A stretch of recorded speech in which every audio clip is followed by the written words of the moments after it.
I got my part just came in today, um, and of course it's still a no go. Okay, now on this is my original end spacer that goes down here on this, um, and then it has this chrome or stainless steel dust deflector, which mine is totally destroyed. So anyway, with this and this that chrome, this stainless steel piece, and the original spacer makes out to be the exact same thickness as this new improved system. It's covered with wax. But anyway, I peeled it back here and mic'd it, and it's sure enough.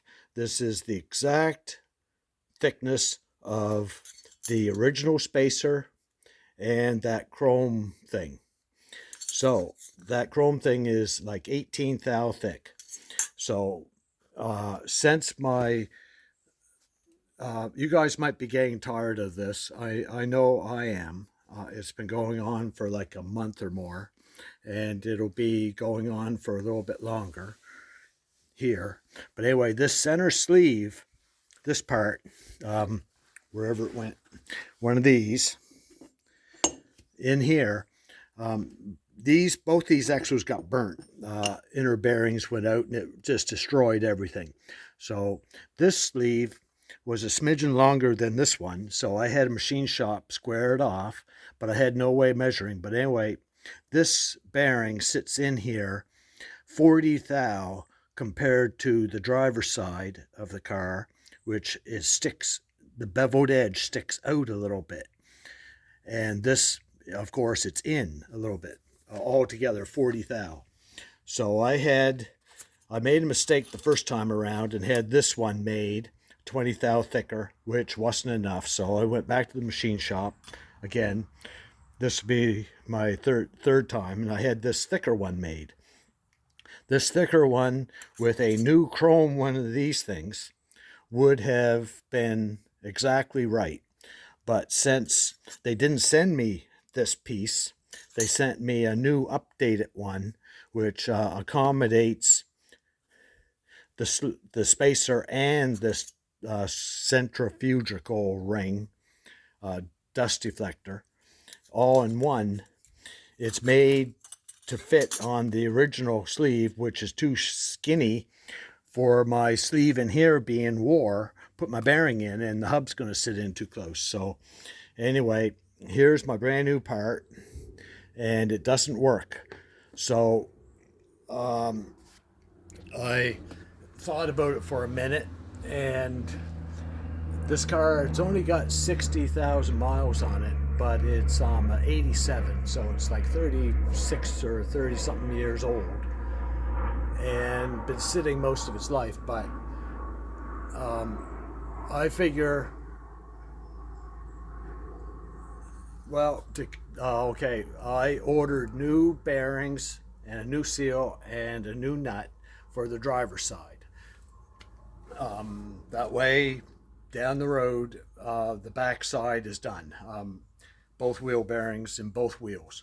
But I believe that on here, this assembly was replaced from a junkyard on this car from a crash.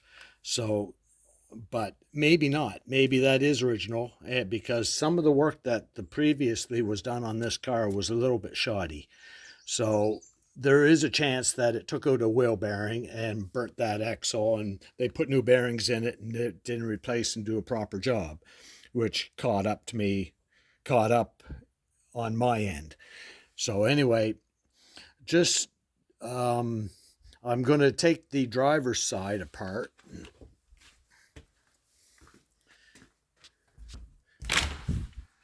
Oh, it's nicer in here.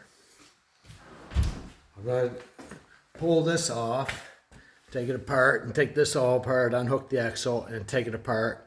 And it feels perfectly tight. But anyway, this is going to have new axle or new bearings and new seal and new nut put on it. And the chrome spacer, that stainless steel thing, since this has never been burnt and it appears to be perfectly tight, I suspect when I take it apart that centrifugal ring will still be like brand new and usable. So that means I can put it back on this side with my special, with that end spacer that I had made that's a little thicker than original, like 40 thou thicker. And it needs that 18 thou of that stainless steel thing to bring that hub out far enough, or else it's too close. So, because all this effort is to get the hub to sit exactly where it's supposed to sit. So anyway, when the driver's side goes back together, I can use this. I won't have to use any of that. I can use this for the driver's side. So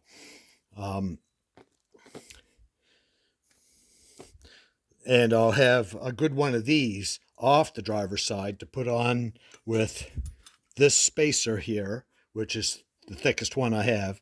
And this is like 40 thou thicker than that bottom one, because that and this add up to this, and this is made much thicker. So anyway, it's hard to believe, but that everything is so complicated, but it is. But anyway, and I ordered new nuts. This one never even got bent, but the threads are kind of melted a little bit, and it takes 2 hands on the wrench to turn it on the threads with no load, just turning it on the threads. So I'm not using that because the threads on this old shaft must have had a burr on it, which kind of ruined the nut. And then on this one, the edges were bent over, which I straightened to get the nut off. So and that one also, when it goes on here, only goes that far and then tightens up.